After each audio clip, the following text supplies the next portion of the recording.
প্রিয় দর্শক, কক্সবাজার ফিশারি ঘাটের জেটিতে ট্রলার ভর্তি নানা ধরনের ছোট বড় সামুদ্রিক মাছ এসে নামছে। আসছে বিশাল আকৃতির পাখি মাছ। প্রিয় দর্শক, মাছগুলো এতই বড় যে সেই মাছগুলো না কেটে গ্রাহকের কাছে বিক্রয় করা প্রায় অসম্ভব ব্যাপার। এই মাছগুলোর বৈজ্ঞানিক নাম সেলফিশ। মাছটির পিঠে বিশাল আকৃতির পাখার সাদৃশ্য ডানার মতো বস্তু থাকায় এই মাছটিকে পাখি মাছ বলা হয়ে থাকে।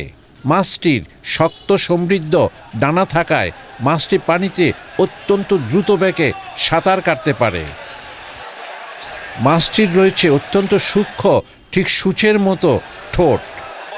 কত আঙ্কেল? 43 কেজি 900 গ্রাম হয়েছে মাছটা। কত বললেন? এটা কেজি মিনিমাম 200 টাকা পড়বে। এই মাছটি যখন প্রচণ্ড গতিতে পানিতে ছুটে তখন যে কোনো প্রাণীর জন্য মাছটি ভয়ানক হতে পারে।